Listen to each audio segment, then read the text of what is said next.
ನಮಸ್ಕಾರ ಸ್ನೇಹಿತರೆ. ಅತ್ತರೆ ನಾಟಕ ಆಡ್ತೀವಿ ಅಂತಾರೆ, ನಕ್ಕರೆ ನೋವೇ ಇಲ್ಲ ಅಂತಾರೆ, ಮೌನವಾಗಿದ್ದರೆ ತಪ್ಪು ಒಪ್ಪಿಕೊಂಡಿದ್ದೇವೆ ಎನ್ನುತ್ತಾರೆ, ಮಾತನಾಡಿದರೆ ಕೆಟ್ಟವರು ಎನ್ನುತ್ತಾರೆ, ಮಾತನಾಡದಿದ್ದರೆ ಅಹಂಕಾರ ಎನ್ನುತ್ತಾರೆ, ಬದುಕಿದ್ದರೆ ಯಾವಾಗ ಸಾಯ್ತಾರೋ ಅಂತಾರೆ, ಸತ್ತರೆ ಪಾಪ ಅಂತಾರೆ, ನೀವೇನೇ ಮಾಡಿ ಬಿಡಿ ಅನ್ನುವುದಂತೂ ಅಂದೆ ಎನ್ನುತ್ತಾರೆ, ಅನ್ನುವವರನ್ನು ಅನ್ನಲು ಬಿಟ್ಟು ನೀವು ನಿಮ್ಮ ಇಷ್ಟದಂತೆ ಬದುಕಿಬಿಡಿ. ಯಾರಲ್ಲಿ ಕೋಪ ಮತ್ತು ಅಹಂಕಾರಗಳೆಂಬ ಎರಡು ಗುಣಗಳಿದೆಯೋ ಅವರಿಗೆ ಶತ್ರುಗಳ ಅಗತ್ಯವೇ ಇಲ್ಲ. ಅವರನ್ನು ನಾಶ ಮಾಡಲು ಆ ಎರಡು ಗುಣಗಳೇ ಸಾಕು. ಬೇರೆಯವರಿಗೆ ಬೈಯುವಾಗ ತಿಳಿದುಕೊಳ್ಳಬೇಕು ನಮ್ಮ ಬಾಯಿಯೇ ಹೊಲಸಾಗುವುದೆಂದು. ಬೇರೆಯವರ ಮನೆಯ ಹೆಣ್ಣು ಮಕ್ಕಳ ಬಗ್ಗೆ ಮಾತನಾಡುವಾಗ ತಿಳಿಯಬೇಕು ನಮ್ಮ ಮನೆಯಲ್ಲಿಯೂ ಹೆಣ್ಣು ಮಕ್ಕಳಿದ್ದಾರೆ ಎಂದು. ಬೇರೆಯವರ ಜೀವನದ ಬಗ್ಗೆ ಮಾತನಾಡುವಾಗ ತಿಳಿದುಕೊಳ್ಳಬೇಕು ನಾಳೆ ನಮ್ಮ ಜೀವನದಲ್ಲಿ ಏನಾಗುತ್ತದೆಯೋ ಎಂದು. ಮಾಡುವ ತಪ್ಪಿಗೆ ಕ್ಷಮೆ ಇರಲಿ. ಪ್ರತಿ ಬಾರಿಯೂ ತಪ್ಪು ತಪ್ಪಾಗಿರುವುದಿಲ್ಲ, ಮೋಸವೂ ಆಗಿರಬಹುದು. ಪ್ರತಿ ಬಾರಿಯೂ ಕ್ಷಮಿಸುವ ಬದಲು ಪದೇ ಪದೇ ಆಗುವ ತಪ್ಪುಗಳ ಬಗ್ಗೆ ಗಮನವಿರಲಿ. ಆಕಸ್ಮಿಕವಾಗಿ ತಪ್ಪಾದಲ್ಲಿ ಕ್ಷಮಿಸಿ, ಪ್ರೇರೇಪಿತವಾಗಿ ತಪ್ಪಾದಲ್ಲಿ ಯೋಚನೆ ಮಾಡಿ ನಿರ್ಧಾರ ತೆಗೆದುಕೊಳ್ಳಿ. ಮನುಷ್ಯ ಐಶ್ವರ್ಯವಂತನಾಗಲು ಹೋಗಿ ಆರೋಗ್ಯವನ್ನು ಕಳೆದುಕೊಳ್ಳುತ್ತಾನೆ, ಮತ್ತೆ ಅದೇ ಆರೋಗ್ಯವನ್ನು ಪುನಃ ಪಡೆಯಲು ಐಶ್ವರ್ಯವನ್ನು ಕಳೆದುಕೊಳ್ಳುತ್ತಾನೆ. ಈ ಹೋರಾಟದಲ್ಲಿ ಕೊನೆಗೆ ಎರಡನ್ನೂ ಕಳೆದುಕೊಳ್ಳುತ್ತಾನೆ. ಇಷ್ಟೇ ಜೀವನ. ಬದುಕಿನಲ್ಲಿ ಏನೇ ನಡೆದರೂ ಒಳ್ಳೆಯದೇ. ವರ್ತಮಾನದಲ್ಲಿ ಏನಾಗುತ್ತಿದೆಯೋ ಅದೆಲ್ಲವೂ ಉತ್ತಮವಾಗಿಯೇ ನಡೆಯುತ್ತಿದೆ. ಮುಂದೆ ಏನಾಗುವುದೋ ಅದು ಕೂಡ ಚೆನ್ನಾಗಿರುತ್ತದೆ. ಭವಿಷ್ಯದ ಬಗ್ಗೆ ಚಿಂತಿಸಬೇಡಿ, ವರ್ತಮಾನದಲ್ಲಿ ಜೀವಿಸಿ. ತಪ್ಪುಗಳನ್ನು ಹುಡುಕುತ್ತಾ ಹೋದರೆ ಎಲ್ಲರಲ್ಲಿಯೂ ಸಿಗುತ್ತದೆ. ವ್ಯಕ್ತಿ ಬೇಕು ಎಂದರೆ ಸಣ್ಣ ಪುಟ್ಟ ತಪ್ಪುಗಳು ಬಿಟ್ಟು ಬಿಡಬೇಕು. ಕಾಡುವ ಬಡತನ ನಾಳೆ ಹೋಗಬಹುದು, ಇಲ್ಲದ ಸಿರಿತನ ಮುಂದೆ ಬರಬಹುದು. ಆದರೆ ಒಮ್ಮೆ ಕಳೆದುಕೊಂಡ ನಂಬಿಕೆ, ವಿಶ್ವಾಸ, ಪ್ರೀತಿ ಮತ್ತೆ ಬರುವುದಿಲ್ಲ. ದುಡಿದರೆ ಜಗತ್ತಿನಲ್ಲಿ ಎಲ್ಲಿ ಬೇಕಾದರೂ ಜಾಗ ತೆಗೆದುಕೊಳ್ಳಬಹುದು. ಆದರೆ ಸ್ಮಶಾನದಲ್ಲಿ ಜಾಗ ತೆಗೆದುಕೊಳ್ಳಬೇಕಾದರೆ ಜೀವ ಕೊಟ್ಟು ತೆಗೆದುಕೊಳ್ಳಬೇಕು. ಇದೇ ಈ ಸೃಷ್ಟಿಕರ್ತನ ನಿಯಮ. ಹೊರಗಿನ ಅಲಂಕಾರಕ್ಕಿಂತ ಒಳಗಿರುವ ಗುಣ ಮುಖ್ಯ. ವಿಷ ತುಂಬಿದ ಚಿನ್ನದ ಪಾತ್ರೆಗಿಂತ ಜೇನು ತುಂಬಿದ ಮಣ್ಣಿನ ಮಡಿಕೆ ಹೆಚ್ಚು ಮೌಲ್ಯಯುತ.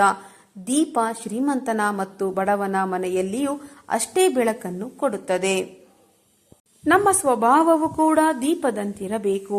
ಎಲ್ಲೇ ಹೋದರೂ ಹೇಗೆ ಇದ್ದರೂ ನಮ್ಮತನ ಹಾಗೂ ನಮ್ಮನ್ನು ನಂಬಿದವರನ್ನು ನೋಯಿಸದಂತೆ ನೋಡಿಕೊಳ್ಳಬೇಕು. ನೀವು ಮಾಡುವ ಕರ್ಮದ ಮೇಲೆ ನಂಬಿಕೆ ಇಡಿ, ನಿಮ್ಮ ರಾಶಿಗಳ ಮೇಲೆ ಅಲ್ಲ. ರಾಮ ಹಾಗೂ ರಾವಣ ಇಬ್ಬರದು ಒಂದೇ ರಾಶಿಯಾಗಿತ್ತು. ಅವರವರ ಕರ್ಮ ಅವರವರು ಅನುಭವಿಸಿದರು. ತಾಯಿ ತನ್ನ ಮಗುವಿನ ಒಳಿತಿಗಾಗಿ ಹೇಗೆ ಶಿಕ್ಷೆ ಕೊಡುತ್ತಾಳೋ ಹಾಗೆಯೇ ಭಗವಂತ ನಮ್ಮ ಉದ್ಧಾರಕ್ಕಾಗಿ ಸ್ವಲ್ಪ ದುಃಖವನ್ನು ಕೊಡುತ್ತಾನೆ. ಇದು ಶಿಕ್ಷೆಯಲ್ಲ, ಶಿಕ್ಷಣ. ದುಃಖದಲ್ಲಿದ್ದಾಗ ಕರೆಯದೆ ಹೋಗಬೇಕು, ಸಂತೋಷಕ್ಕೆ ಕರೆದರೆ ಮಾತ್ರ ಹೋಗಬೇಕು. ಕಷ್ಟಕ್ಕೆ ಕೇಳದೆ ಕೊಡಬೇಕು, ಇಷ್ಟಕ್ಕೆ ಕೇಳಿದರಷ್ಟೇ ಕೊಡಬೇಕು. ಇದೇ ಎಂದು ತೋರಿಸಬಾರದು, ಇಲ್ಲವೆಂದು ಸಾರಲು ಬಾರದು. ಇದ್ದು ಇಲ್ಲದಂತೆ ಇರಬೇಕು. ಸ್ನೇಹಿತರೆ, ತಂದೆಯ ಕೋಪ ದಾರಿ ತೋರಿಸುತ್ತದೆ, ತಾಯಿಯ ಕೋಪ ಹೊಟ್ಟೆ ತುಂಬಿಸುತ್ತದೆ, ಗುರುವಿನ ಕೋಪ ವಿದ್ಯೆ ಕಲಿಸುತ್ತದೆ, ಶತ್ರುವಿನ ಕೋಪ ಫಲ ಕಲಿಸುತ್ತದೆ. ಹೆಚ್ಚಾಗಿ ಕೋಪ ಮಾಡಿಕೊಳ್ಳುವವರ ಹೃದಯದಲ್ಲಿ ಪ್ರೀತಿ ತುಂಬಿರುತ್ತದೆ. ತಾಳ್ಮೆ ಇರಲಿ ಸ್ನೇಹಿತರೆ. ಕೆಟ್ಟ ದಿನಗಳು ಶಾಶ್ವತವಲ್ಲ, ಅದನ್ನು ಸಮಾಧಾನವಾಗಿ ತೆಗೆದುಕೊಳ್ಳಿ. ಭಯಪಡಬೇಡಿ. ಇಲ್ಲಿ ನಾನು ಯಾರಿಗೂ ಬೇಡವಾದೆ ಎಂದು ಅಳಬೇಡಿ. ನೀವು ಎಲ್ಲರಿಗೂ ಬೇಕಾಗುವ ಸಮಯವು ಬಂದೇ ಬರುತ್ತದೆ. ಆಗ ನಿಮ್ಮ ಬೆಲೆ ಎಲ್ಲರಿಗೂ ತಿಳಿಯುತ್ತದೆ.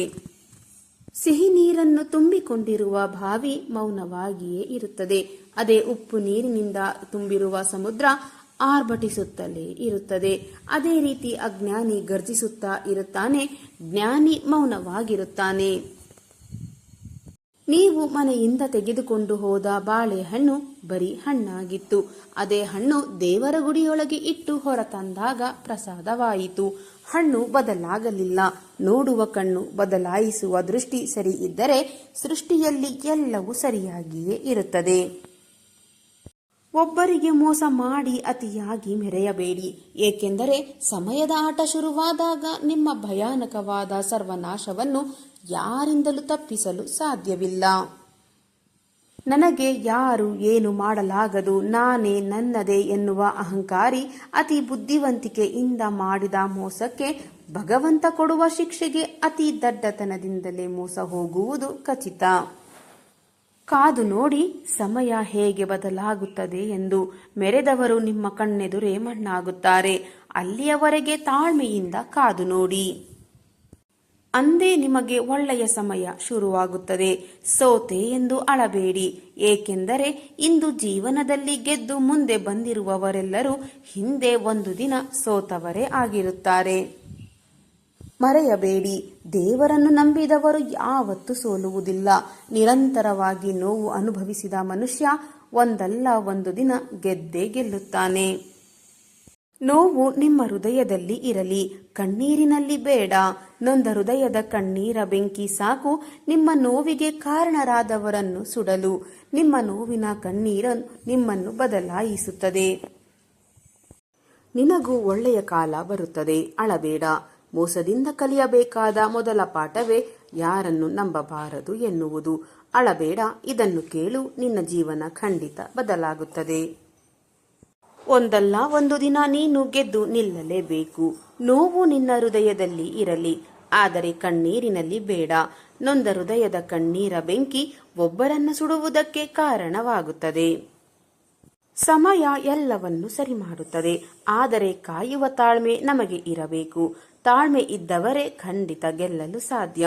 ನಿನ್ನ ಕಣ್ಣೀರಿಗೆ ಕಾರಣವಾದವರು ನಗುತ್ತಾ ಖುಷಿಯಾಗಿರುವಾಗ ನೀನೇಕೆ ಅಳಬೇಕು? ನೀನು ಖಂಡಿತ ಅಳಬಾರದು. ತಾಳ್ಮೆಯಿಂದ ಇರು. ಅವರು ಗೋಳಾಡುವುದನ್ನು ನೀನೇ ನಿನ್ನ ಕಣ್ಣಾರೆ ನೋಡುವ ದಿನವೂ ಬಂದೇ ಬರುತ್ತದೆ.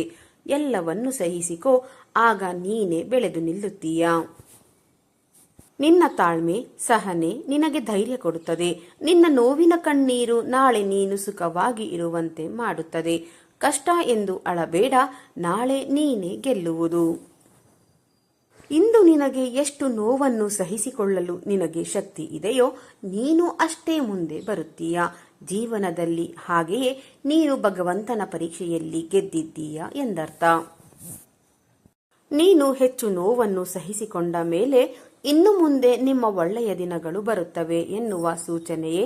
ನಿಮ್ಮ ಕೆಟ್ಟ ದಿನಗಳು ಕಾವು ಅಷ್ಟೇ. ಎಲ್ಲವನ್ನು ಸಹಿಸಿಕೊಳ್ಳಿ, ಆಗ ನೀವು ಖಂಡಿತ ಬೆಳೆದು ನಿಲ್ಲುತ್ತೀರಾ. ಭಗವಂತನ ಆಟ ಆಶೀರ್ವಾದ ಶುರುವಾದಾಗ ನಿಮ್ಮನ್ನು ತುಳಿದವರ ಸರ್ವನಾಶ ನೀವೇ ಮಾಡುವುದಕ್ಕೆ ಶಕ್ತರಾಗುತ್ತೀರಾ. ಮತ್ತೆ ಅಂದೇ ನಿಮ್ಮ ಒಳ್ಳೆಯ ಸಮಯವು ಶುರುವಾಗುತ್ತದೆ. ನಿಮಗೆ ನೋವು ಕೊಟ್ಟವರಿಗೆ ನೀವು ಹಾಕಿದ ಶಾಪಗಳು ಕೆಲವೊಮ್ಮೆ ತಟ್ಟದೆ ಇರಬಹುದೇನೋ, ಆದರೆ ನೀವು ನೋವಿನಿಂದ ಸುರಿಸಿದ ಕಣ್ಣೀರಿನ ಶಾಪ ತಟ್ಟದೆ ಖಂಡಿತ ಬಿಡುವುದಿಲ್ಲ. ನೀವು ಅಳುತ್ತಾ ಕುಳಿತುಕೊಂಡರೆ ಯಾವ ಪ್ರಯೋಜನವೂ ಇಲ್ಲ. ನಿಮ್ಮ ಕಣ್ಣೀರಿಗೆ ಕಾರಣ ಆದವರು ಅಳುವಂತೆ ಮಾಡುವ ಜವಾಬ್ದಾರಿಯು ನಿಮ್ಮದು. ನೆನಪಿರಲಿ, ಅವರು ಸರ್ವನಾಶವಾಗಬೇಕಾದರೆ ನೀವು ಮೊದಲು ಬದಲಾಗಬೇಕು. ಅಂದರೆ ನಿಮ್ಮ ಜೀವನ ಎತ್ತರಕ್ಕೆ ಬೆಳೆಯುತ್ತದೆ. ಅಳಬೇಡಿ, ದೇವರಿದ್ದಾನೆ ನಿಮ್ಮ ಪಾಲಿಗೆ. ನಿಧಾನವಾಗಿ ನಿಮ್ಮ ಜೀವನವನ್ನೇ ತಿರುಗಿ ನೋಡಿ. ನೀವು ಮಾತ್ರ ಅಳುತ್ತಾ ಸಮಯ ವ್ಯರ್ಥ ಮಾಡುತ್ತಿದ್ದೀರಾ ಅಷ್ಟೇ. ಆದರೆ ನಿಮ್ಮನ್ನು ಹಾಳು ಮಾಡಿದವರು, ಮೋಸ ಮಾಡಿದವರು ಮೇಲಕ್ಕೆ ಏರುತ್ತಿದ್ದಾರೆ, ಮೆರೆಯುತ್ತಿದ್ದಾರೆ. ನೀವು ಮಾತ್ರ ಹಾಗೆ ನಿಂತಲ್ಲೇ ನಿಂತಿದ್ದೀರಾ ಅಲ್ಲವೇ? ಅದಕ್ಕಾಗಿಯೇ ಹಿಂದೆ ಬದಲಾಗಿ ಕಾಲ ಓಡುತ್ತಿದೆ. ಎಲ್ಲವೂ ನಿಮ್ಮ ಕೈಯಲ್ಲಿದೆ. ಬದಲಾವಣೆಗಳನ್ನು ನೀವು ತಂದುಕೊಳ್ಳಬೇಕು ಅಷ್ಟೇ. ನೀವು ನೋವುಗಳನ್ನು ತಾಳ್ಮೆಯಿಂದ ಸಹಿಸಿಕೊಂಡು ನಿಮ್ಮ ಕಷ್ಟಗಳಿಗೆ ಧೈರ್ಯವಾಗಿ ಮುನ್ನುಗ್ಗುವ ಸಾಮರ್ಥ್ಯವನ್ನು ಬೆಳೆಸಿಕೊಳ್ಳಿ. ನೀವು ಅನುಭವಿಸಿದ ನೋವೇ ನಿಮಗೆ ಒಳ್ಳೆಯ ದಿನಗಳನ್ನು ತಂದುಕೊಡುತ್ತದೆ. ನಿಮ್ಮ ಜೀವನ ಪೂರ್ತಿ ಕಷ್ಟಗಳೇ ಇದ್ದರೂ ಕೂಡ ಆ ಕಷ್ಟಗಳೇ ನಿಮ್ಮ ಗುರು ಎನ್ನುವುದನ್ನು ಮರೆಯಬೇಡಿ. ನೀವು ಗೆಲ್ಲಬೇಕು ಎಂಬ ಆಸೆ, ಛಲವನ್ನು ನಿಮ್ಮಲ್ಲಿ ಹುಟ್ಟಿಸುವುದೇ ನಿಮ್ಮ ಕಣ್ಣೀರು ಮತ್ತು ಅವಮಾನ, ಸೋಲುಗಳು ನೆನಪಿನಲ್ಲಿರಲಿ. ಕೆಟ್ಟವರು ಮೆರೆಯಲಿ ಬಿಡಿ. ದೀಪ ಹಾರುವ ಮುನ್ನ ಜೋರಾಗಿಯೇ ಉರಿಯುತ್ತದೆ, ನಂತರ ಶಾಶ್ವತವಾಗಿ ಹಾರಿ ಹೋಗುತ್ತದೆ. ಎಂದಿಗೂ ಅಳಬೇಡಿ. ಸೋಲು ಗೆಲುವು ಜೀವನದಲ್ಲಿ ಶಾಶ್ವತವಲ್ಲ. ದುಃಖ ನೋವು ಸಮಸ್ಯೆಗಳು ಬದುಕಿನ ಅಂತ್ಯವಲ್ಲ.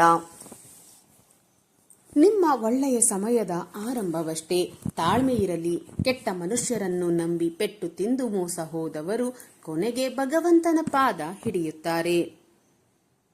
ನಿಮ್ಮ ಕಷ್ಟಗಳು ಕಲ್ಲಿನಂತೆ ಇದ್ದರೂ ಮಂಜಿನಂತೆ ಕರಗಿ ನೀರನ್ನಾಗಿ ಮಾಡುವನು. ಭಗವಂತನ ಮೇಲೆ ನಂಬಿಕೆ ಇಡಿ. ನಿಮಗೂ ಒಂದು ದಿನ ಒಳ್ಳೆಯ ದಿನ ಬಂದೇ ಬರುತ್ತದೆ.